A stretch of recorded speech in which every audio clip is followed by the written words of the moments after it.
Okay, what we're looking at here is a blog post on my blog, chatto.com, where I did a little experiment regarding Google Images traffic, and I was trying to get this image right here that you see ranked for the term local SEO. You can see this is a screenshot from, I believe, April of 2011, and you can see my image did get ranked right down here on the first page for the term local SEO, which is pretty competitive. We got 2 million competing results there in the images search. And here is the formula I used to get that. And you could probably use the same formula to rank for less competitive terms. I wanted to see how hard I could, I picked a term that would be pretty hard to get. And as you saw with this formula, I was only able to get towards the bottom of page 1. If you had a term that was less competitive, it would be a lot easier for you to get up to the top. But here's the formula. In the title tag, you need to have the keyword phrase exactly with nothing else. Okay, you can see right there, I've got it. And the title of the blog post was local SEO. The text directly above the image was local SEO. And then I also put the text directly below the image, local SEO. And as you can see, if you look at the image file itself, the actual image name is also local_SEO. So everything points to that being the keyword phrase that this is about. I also made the image good and large so that it's a high quality large image, not a small little thumbnail or something.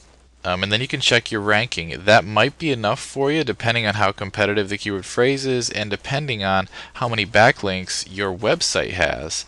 If your website is a trusted website in Google's eyes, that might be all you need to do to rank for that term. Oh, and the other thing you can do is put in the alt text. If you don't know what alt text is, you can ask in this thread and we can help you with that, but you can put the keyword phrase in the alt text as well.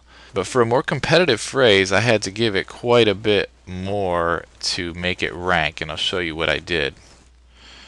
Okay, what you're looking at here is my control panel for drip feed blasts, and you can purchase drip feed blasts by going to dripfeedblasts.com. But basically what it is I pay monthly to have access to this program, and it does basically forum profile linking. And here's an example of that. Basically this is a forum. It's not in English, but it's still a good example. And every user on the forum gets their own little profile page, and on that profile page for a user in the forum, you get to put a link. And so this drip feed blast program basically goes out there and finds any program that will allow it to create profiles, and it'll create hundreds and hundreds and hundreds of them for you out there on forums all over the internet. So there are low quality backlinks, but there's tons and tons and tons of them.